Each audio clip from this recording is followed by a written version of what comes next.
And what's up? Welcome back to another episode of the CEO Pulse podcast where you get the real, the raw, and the mind of entrepreneurship. We have a very special episode, and today is actually the Justin Thorstad show. Let's talk about the greatest success formula in the world. And this is the Mindset Mondays series. So one of the biggest, things that we have as a misconception is that we have to do a lot of things to become somebody, right? To become worthy, to become, really in peace with that ideal version of ourselves. And this is Justin's gonna be taking the lead on this episode because he has a very, very good breakdown of the reality of what happens behind the ultimate success, right, formula that we have. And this is something that you can apply as an individual. And then more importantly, when you look outside of you into other people, it's the same principles. I mean, you see it over and over again with people who are having or reaching, bigger degrees of success. And they're, doesn't matter if they're, 2, 3, 4, 5 steps ahead of us, or they're, 2 decades ahead of us in terms of success. The principles are still the same. So I'm excited about it, man. Absolutely, me too. So we're going to do kind of an abridged version, kind of condensed, but you're going to get the real meat and potatoes of this anyway. So as Raph said, this is the world's greatest success formula, meaning you can apply this formula to any facet of your life and guaranteed success will follow. Yeah. So long as you understand the principle and follow the syntax. So, you ready to go? Let's go. Awesome. Let's go. Okay. So, first and foremost, again, it's the world's greatest success formula, which means it's pretty complicated, right? So make sure you're taking notes on this. Mike's messed up. You're good. All right. So, here we go.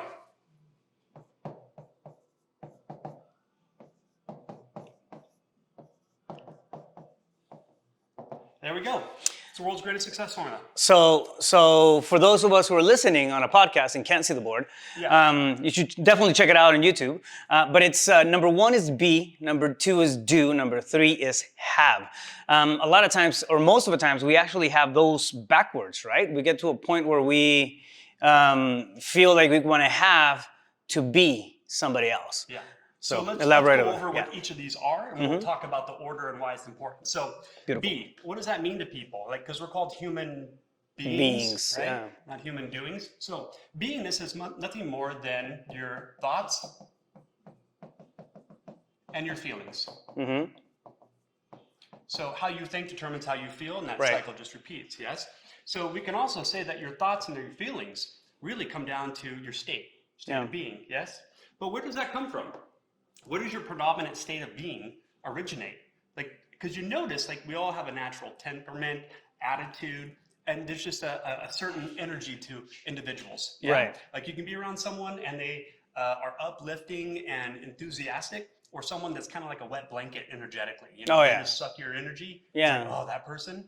Yeah, that's a predominant state that person has. Where does that come from? Well, it comes from your BS, your belief systems. Yeah. Yeah. Or we could also call it your self-image. Like we talk a lot about psychocybernetics, right? Your self-image. So your belief systems are nothing more than just that. It's a bundle of redundant thoughts that you have about yourself, the world, how it's made up, where you belong, if you fit in, all those kinds of things. Right. And that sets up the self-image. So basically the belief systems set up your predominant way of thinking and feeling, your state. Now what's really important to understand is that on the do here, this is really nothing more than actions or your behaviors.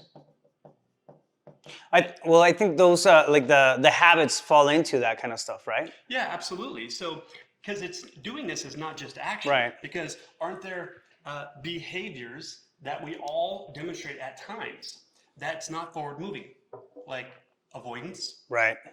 Deflection. Yeah. So we call it procrastination, right? So have is nothing more than just the results. And results, they're often harsh, but it's always fair. It's a fair representation of your state of being. So again, just to kind of run through this briefly, your belief systems or your self-image set up your predominant state, how you think and how you feel.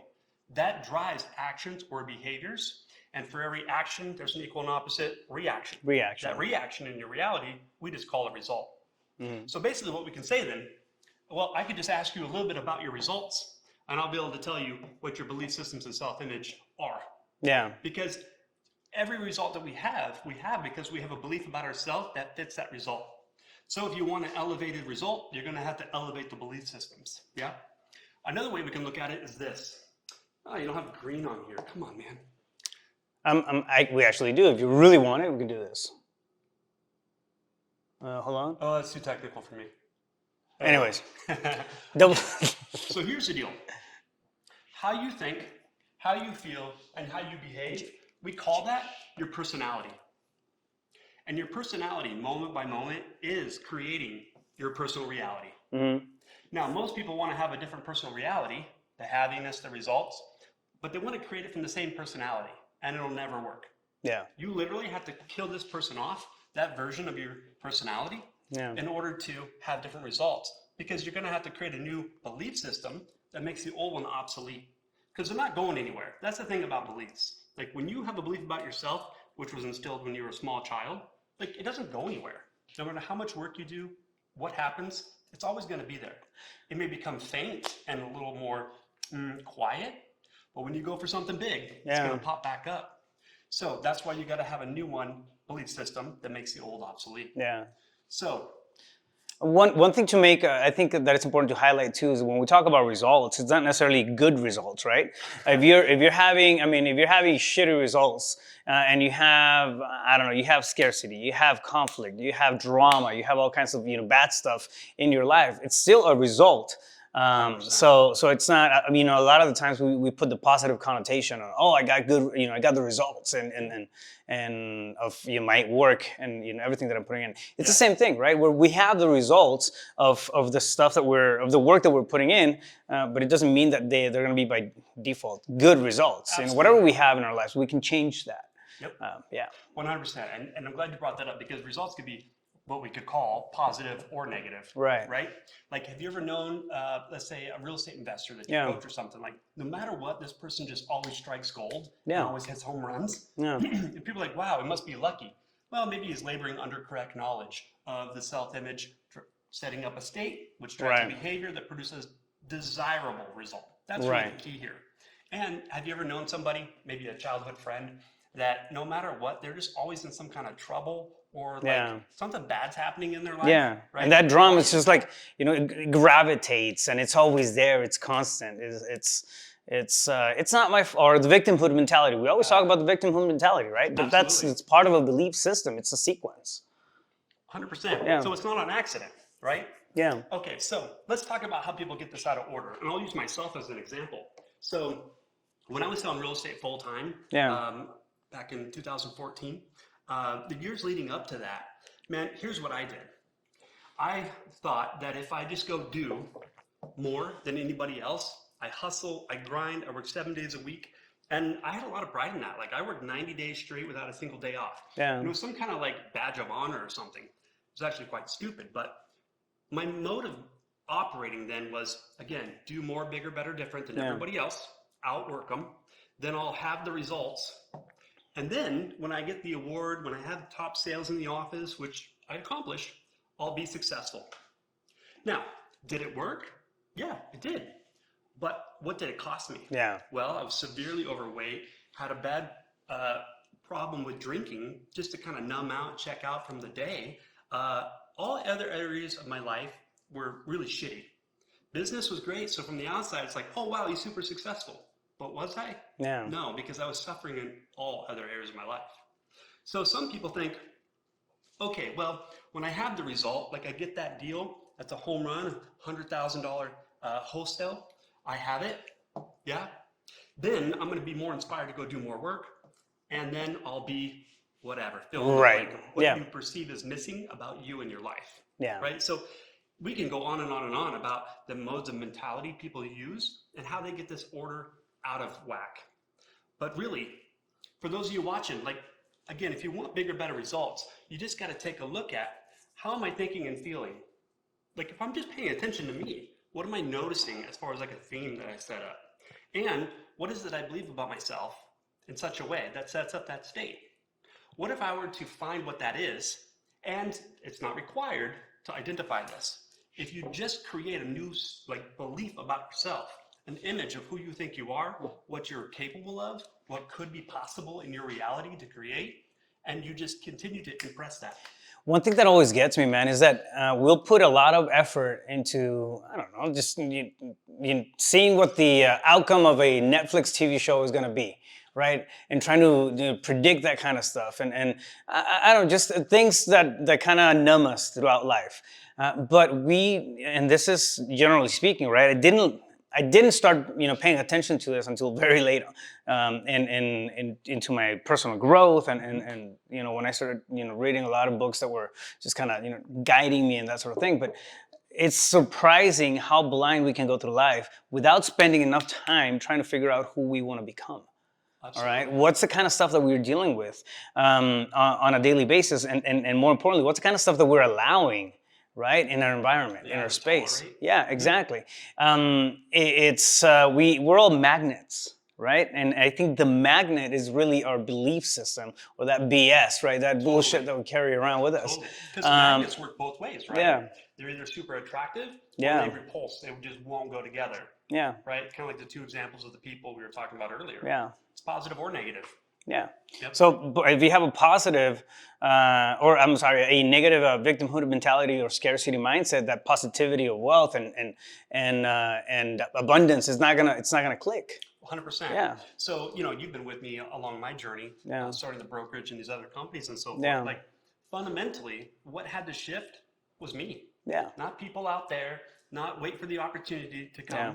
But what is the story I want to tell myself about Right. me and what's possible Right. in my life, and then start to love on yourself, not in a conceited manner, but in a healthy respect and honor for self. And what if you were to sit down and write that out, to articulate it, Yeah. and then sit with it every single day? Because that what you impress must be expressed through the body. Yeah. So, all right, you want to participate in something? Let's go. Great. So I want you to think about someone that you feel is super successful. You don't have to tell me who it is, Okay. but bring to mind someone that, whatever your definition of success is, this person certainly has it. And what you got someone? Yeah. Okay.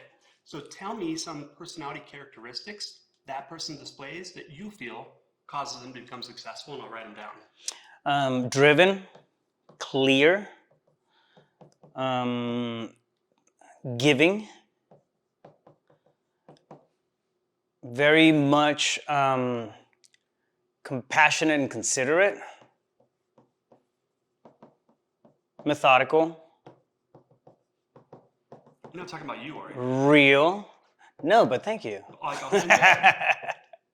Authentic, real? Authentic, Okay. real, yeah. Genuine falls right into it. Actually very loving. Loving? Yeah. Okay, yeah. So. How about passionate? Passionate, yeah, absolutely. I need a few more. Passionate to I don't want to say to a fault, but I think driven was the first one, which it's kind of like the vehicle where everything else jumps into. But I don't know. I'm thinking of more ways to describe this person. I think. Well, you can bring multiple people to mind. Usually, there's an audience of people. Yeah, so yeah. we get a lot of these, but let's say focused. Yeah. Yeah. Focused, intentional. Intentional. Very intentional. Because those are two different things. Yeah. Excellent. Two more. Collaborative. Ooh.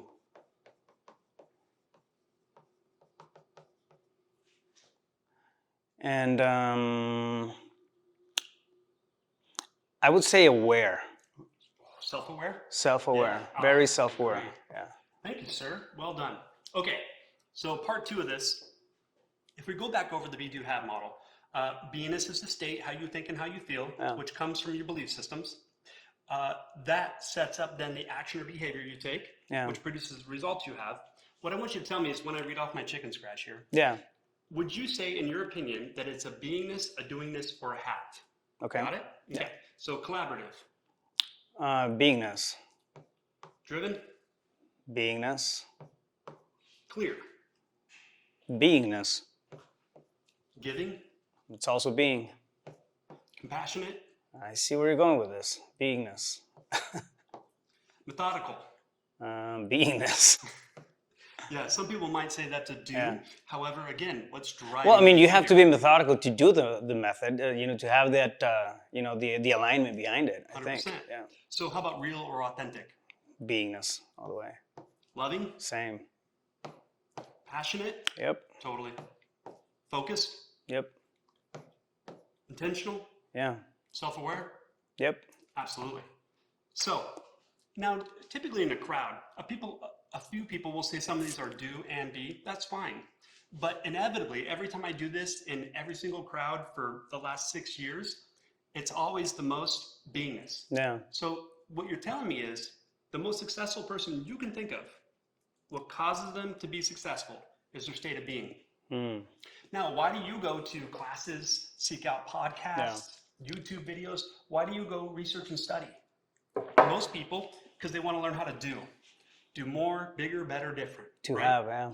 So people are externalizing success as in like it's a strategy. Yeah. And it's simply not the truth. It comes from the belief systems, setting up the state, driving behavior, which is action or inaction, producing the results you have in your life. So if you're stuck waiting to get into action because you don't have the right strategy, you might want to take a look inside instead of externally. Yeah. I love it, man. I mean, it really clears a lot of the ambiguity behind of why it's important to be a certain way, right? To become, and it's easier said than done. I mean, if you've been in the path of personal growth, you've heard the cliches, right? You have to visualize it, you have to attract it, you have to become abundant in self, and then the abundance from the outside world will gravitate towards you and whatnot. But what the fuck does that even mean, right? Yeah. Like it really, yeah. And when you're, and I get it, right? Like when we're in a tight spot or going through the responsibilities of life and whatnot, being collaborative, being loving, passionate, focused, methodical can be challenging, right? It's easier when we're outside of that survival state. However, we can't get out of that survival state if we're still thinking and feeling, in all those ways, because that's going to lead us to do stuff that it's not in alignment to the place where we want to get to. Well, it's like hustle and grind, Yeah. right? Like I say that hustle and grind is dead. Now, I love you're saying is that like there's a season for it. There's a time and place to kind of build momentum, right? Especially startups and things of that nature. Yeah. But fundamentally, like hustle and grind is in my opinion, what I call forced obedience. Right? So whether it's losing weight or earning money or fixing your relationship, if you have to use discipline to force yourself into action, it's probably because you don't want to do that action. Yeah. Yes? So here's a key for you, ladies and gentlemen. If you take a look at the belief system that's driving the inaction behavior, and therefore you think, okay, well, I got to just go do, how about you talk yourself into why would I want to do this? Yeah. What's there for me to benefit from this? How is this going to change my self-image? How would I look at myself differently when I have those results? And then sit down like a hippie and meditate, visualize already having the end result. Like you've got to mentally and emotionally rehearse that future success in order for it to be so. Because emotionally, you don't know what that state is. But we can make a thought more real than an experience. Oh, yeah. Yeah? So I could do a whole exercise with people, but nonetheless, we'll skip that. And again, checking in with the self-image, get the result that you seek to match how you think and feel about yourself. Yeah. It'll set up a state, likely a new state, and you'll just be going through the motions until that becomes the predominant state of being. Watch how your actions are now in alignment with that and the results you want, and then all of a sudden in a moment, it'll just appear. Yeah. And it's not magic. It's the world's greatest success formula. It's been around for thousands of years. I didn't create this. I added some things to it and a deeper explanation in our short amount of time today.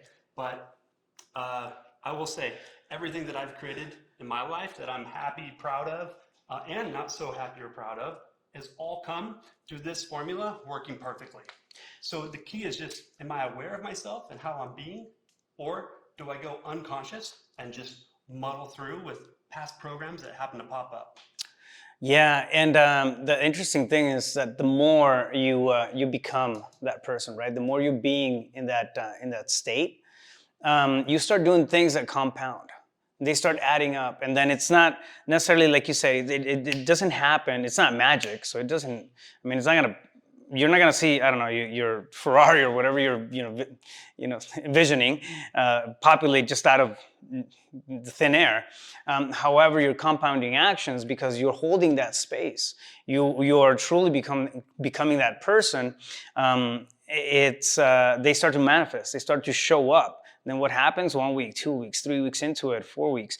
A year.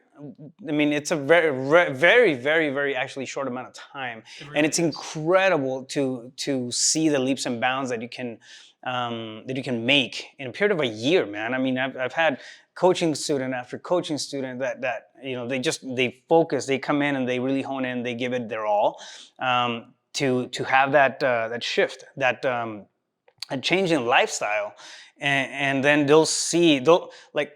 I always check them because they'll be complaining or having conversations about whatever, right?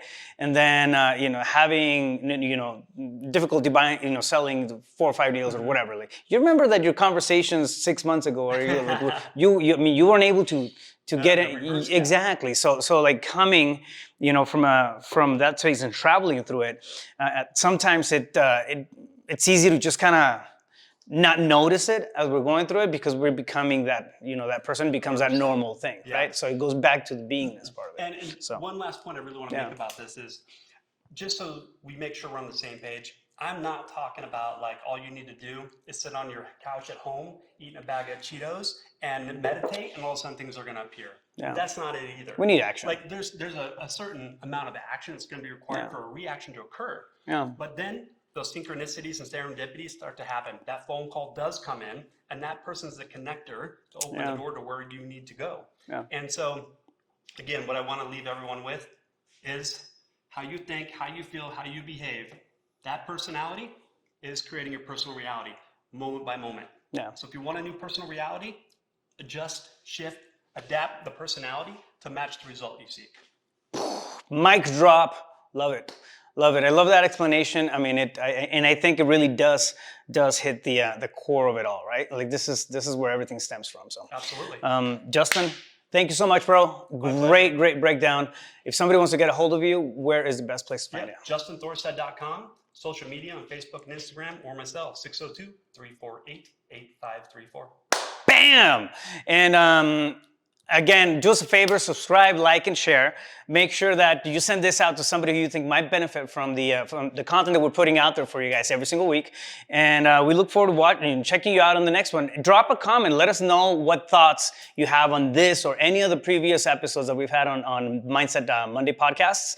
And remember, this is a two-way street, right? We're doing this because we're going through the trench work and kind of checking ourselves throughout the process and everything. But at the end of the day, this is a collective effort. All right, so bring stuff to the table. Let us know if you're excited about this. If this is way boring, we need to switch it up a little bit or whatever. Just let us know. Make sure to subscribe, like, and share. Again, if you want to follow me, go to Rafael Cortez CEO, at Rafael Cortez CEO on Instagram, Facebook, and of course the YouTube channel. Stay focused. You got this.